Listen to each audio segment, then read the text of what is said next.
నీతిని, విశ్వాసమును, ప్రేమను, సమాధానమును వెంటాడుము. 2 తిమోతిలకు రాసిన పత్రిక 2:22.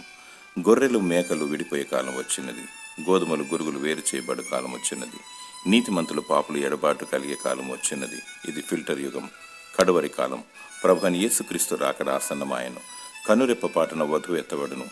ఆయన నీతిని, రాజ్యమును మొదట వెతుకుము. నీతిమంతుల మార్గం యెహోవాకు తెలియను, దుష్టుల మార్గం నాశనమునకు నడుపును. దేవుని వాక్యం వినుట వలన విశ్వాసం కలుగును. ఆ విశ్వాసమే నేను పరలోక రాజ్యం చేర్చును. నీ విశ్వాసము నేను స్వస్థపరచును. దేవుని ప్రేమ అపారమైనది, వాడబారినది. క్రీస్తు కలువరి ప్రేమను సర్వలోకమునకు చాటి చెప్పుము. సమాధానపరచువారు దేవుని కుమారులు అనబడుదురు. ఆయనకు వేరుగా ఉండి సమాధానమును పొందుకోలేము. యేసే క్రీస్తుని ఒప్పుకొనుము. నీతిమంతుడు, విశ్వాసమునకు కర్త, ప్రేమమయుడు, సమాధాన అధిపతి. ఆయనను నమ్ముకొనుము. నీతి నివసించు రాజ్యము నీ దగను.